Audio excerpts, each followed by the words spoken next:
रावत के लिए देखा जा सकता है, क्योंकि 5 सीटों पर अगर भाजपा जीतती है तो हरीश रावत सरकार के लिए भी एक संकट के बाद उनको नजर आ रहे हैं, आते दिख रहे हैं, और कहीं ना कहीं हरीश रावत की जो सरकार है वो भी संकट में है। जी बिल्कुल, हरीश रावत की सरकार संकट में अब नजर आ रही है। बहुत बहुत शुक्रिया आकाश गौड़ आपका इस तमाम जानकारी के लिए। तो 2 सीटों के नतीजे आ गए हैं, बाकी 3 सीटों में भी बीजेपी आगे चल रही, यानी कि उत्तराखंड की 5 सीटों पर बीजेपी का कब्जा होने वाला है। ये तस्वीर अब एकदम साफ है। अमिताभ जी हमारे साथ मौजूद हैं। अमिताभ जी, अगर हम Narendra Modi as a PM बात करें तो वो कैसे प्रधानमंत्री साबित होंगे, ये अब सब लोगों के मन में सवाल है। देखिए, मुझे लगता है कि एक सफल प्रधानमंत्री साबित होंगे, क्योंकि नरेंद्र मोदी के बारे में जो परसेप्शन बनाया गया, और नरेंद्र मोदी ने 10 साल 12 साल से गुजरात के मुख्यमंत्री के रूप में काम करते हुए और पूरे देश का जो दौरा किया उन्होंने चुनाव के दौरान, उसमें उन्होंने जन आकांक्षा को देखा, और वो इस बात को बीच में आम आदमी पार्टी का उदय होना, फिर उसका गायब हो जाना,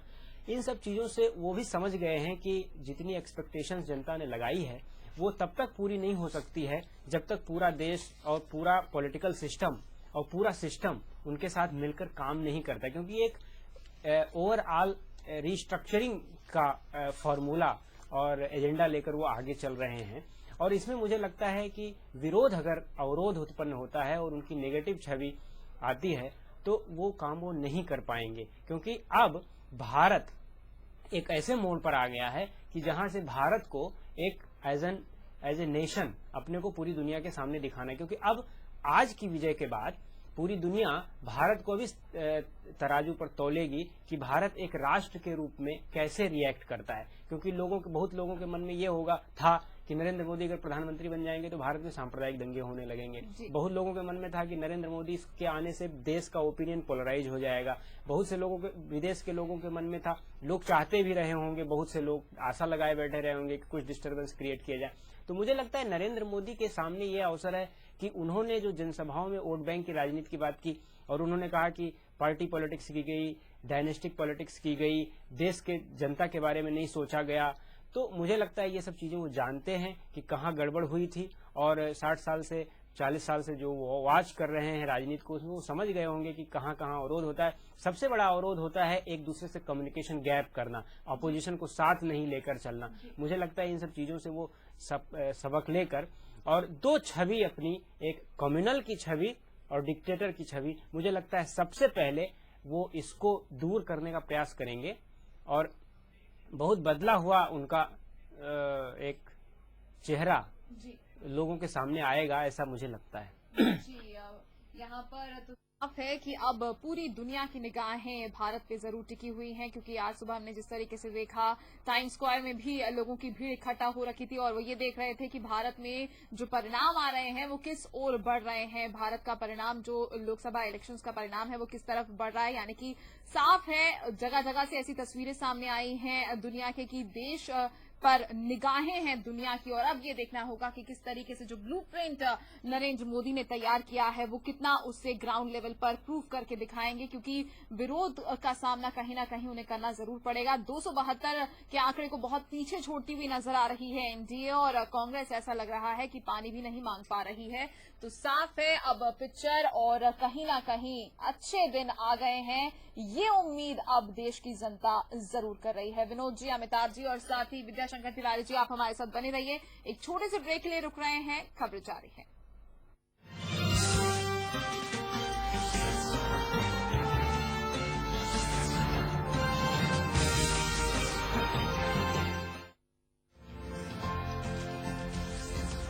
Bridgestone, rubber tracks at lowest price.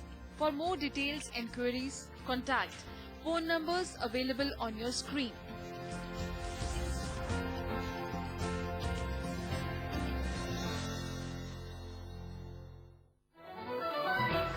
Watch your favorite A to Z News channel just a click away. Log on to www.a2znewschannel.com. उम्र ही कुछ ऐसी है, शरारतें करने दो, दिल तो ये बच्चा है, इसे शरारतें करने दो। Some may be more salt than pepper, getting naughty better late than never. ऐसी है हमें शरारतें करने दो। जोश मोबाइल, हर दिल में जोश लाए। गाइस, ये मेहरबानी किस लिए? अपने लिए बना रहा था तो शर्ट चाहिए। Look at your size. Perfume अबे तो बोल ना। आई वॉज थिंकिंग अपने रिलायंस डिजिटल टीवी पे जो हमने रिवॉर्ड पॉइंट्स कलेक्ट किए ना, उसके बदले हम कुकरी वाला चैनल ले लेते। कम ऑन यार गाइस।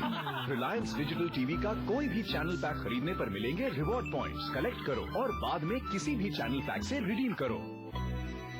रिलायंस।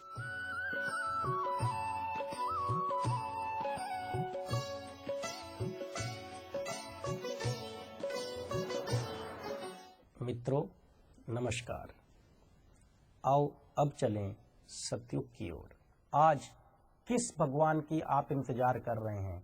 भगवान तो आपको रोज कितने ही बार मिलने आता है, लेकिन आप ही अहंकारवश उस परमात्मा को देख नहीं पाते हो। हमारी उस परमात्मा से मिलने की दूरी कोई लाखों वर्ष नहीं है, कोई हजारों वर्ष की तपस्या नहीं है। केवल पलक झपकते ही वो परमात्मा हमारे स्वागत के लिए खड़ा है। उसने लिखा भी है, जिस दिन भी तू मेरी तरफ एक कदम बढ़ेगा, मैं तेरी तरफ बढ़ा चला आऊंगा। नमस्कार।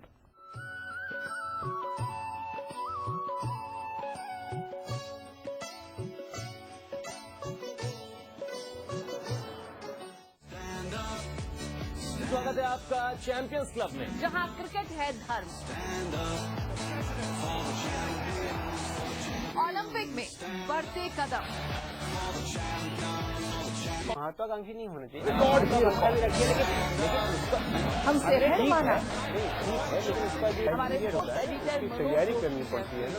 अब 12 साल काम करते, अब 2020 में पाने में कामयाब हो पाने का प्रदर्शन आप ओलंपिक में भी जारी रहे। आपने 13 विकेट भी आपकी पढ़ाई करनी पड़ता। स्वागत है। आपने इसे पढ़ाई के खिलाफ जो उमदा पारी खेली को बहुत पसंद करते हैं।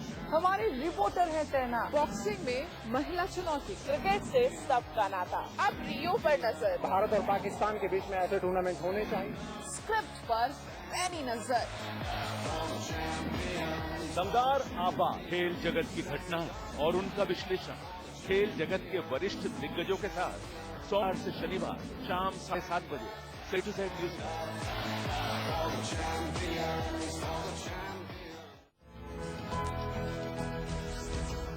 Bridgestone rubber tracks at lowest price. For more details and queries, contact phone numbers available on your screen.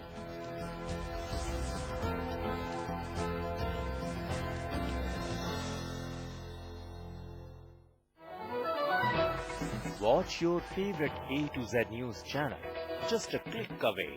Log on to www.a2znewschannel.com. उम्र ही कुछ ऐसी है शरारतें करने दो।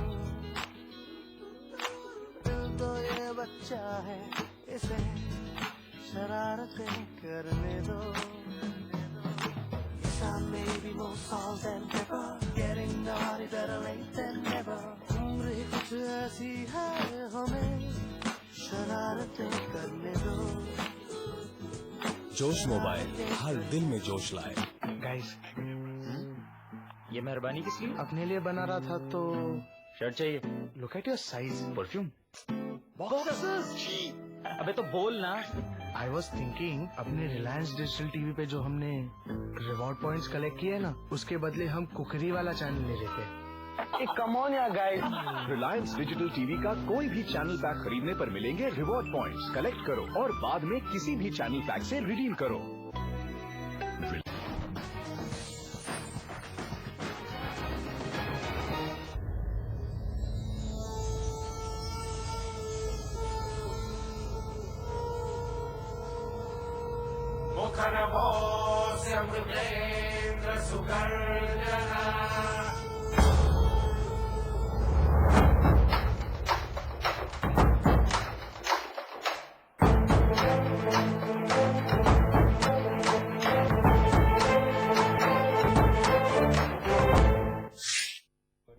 नमस्कार, आप देख रहे हैं A to Z न्यूज। आपके साथ मैं हूं आशीष चौबे। लगातार बहस इस बात की चल रही है कि आखिर जो रिजल्ट आए हैं क्या वो अप्रत्याशित रिजल्ट हैं बीजेपी के हक में जाते हुए जब दिखाई पड़े, या फिर वाकई में तैयारी कुछ ऐसी थी कि बीजेपी को उसकी परीक्षा के बाद ये परिणाम मिले हैं। हमारे साथ दो बहुत ही खास मेहमान, विनोद रावल जो कि आर्थिक रूप से जानकारी रखते हैं और बहुत ज्यादा उनकी दखल हम चाहेंगे इस खास पेशकश में कि वो बताएं कि आखिर मोदी अगर पीएम बनते हैं तो देश की आर्थिक स्थिति कितनी बेहतर होगी। विनोद जी, स्वागत है आपका।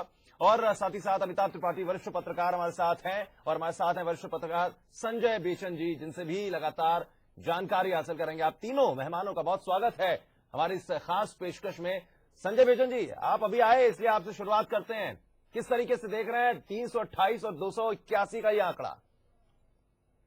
मुझे नहीं लगता कि भाजपा कह तो रही थी, लेकिन इतनी उम्मीद उनको भी नहीं होगी जी।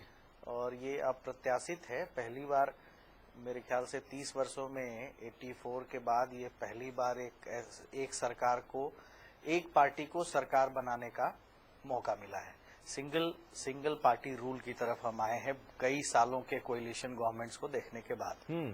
तो थोड़ा अप्रत्याशित तो है, लेकिन मुझे लगता है कि इस जीत की तैयारी मोदी जी और भाजपा ने की थी। जिस तरह से उन्होंने पूरा कैंपेन चलाया, इस कैंपेन में कांग्रेस कहीं भी केंद्र में नहीं थी। इस कैंपेन में दो मुद्दे थे, मोदी को बनाना है या मोदी को हराना है। कोई ये नहीं कह रहा था कि कांग्रेस की सरकार हटानी है, कोई ये नहीं कह रहा था कि मनमोहन सिंह को हटाना है। ये चुनाव इस चुनाव के केंद्र में नरेंद्र मोदी थे जी। तो शायद जीत की तैयारी भाजपा और एनडीए की थी, ऐसा मैं कह सकता हूँ। बिल्कुल संजय जी, लेकिन कहीं नहीं ये भी लगेगा, शायद आपको भी लगता होगा कि जब भी चुनाव होते हैं, जो पार्टी सत्ता में होती है उसकी नीतियों का, उसकी योजनाओं का, उसकी रणनीतियों की आलोचना होती है और उस हिसाब से चुनावी प्रक्रिया अंजाम तक पहुंचती है। लेकिन इस बार सत्ता पक्ष जो था उसकी आलोचना कम होकर बल्कि सत्ता पक्ष ने अपने विपक्ष की आलोचना ज्यादा की और मोदी सेंट्रलाइज खुद भी बना दिया इस पूरे माहौल को। नहीं लगता आपको?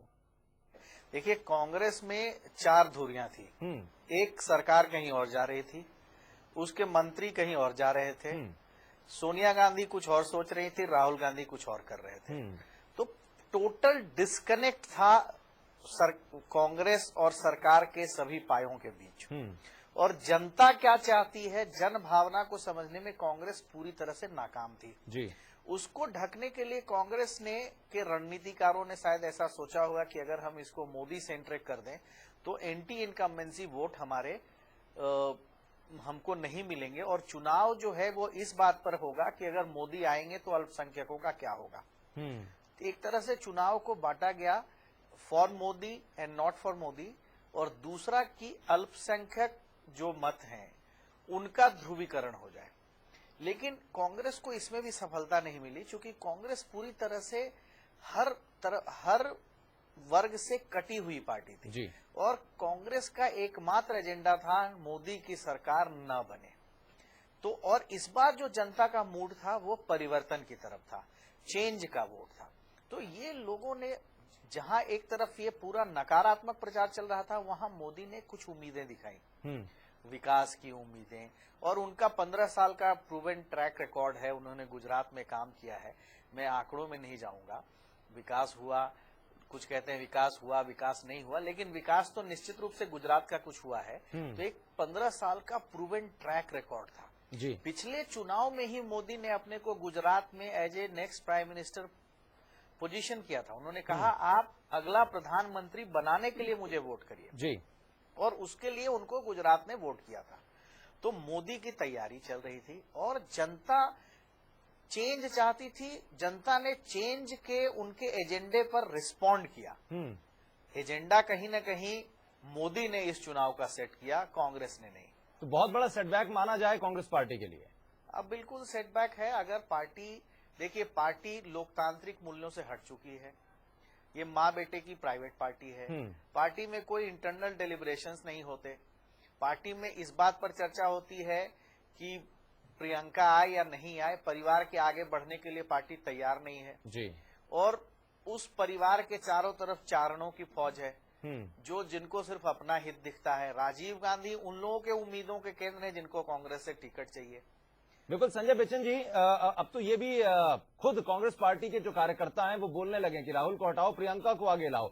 अब क्या कहा जाए, जो ये अवधारणा निकलकर कांग्रेस पार्टी के भीतर से आ रही है वो अगले 5 सालों तक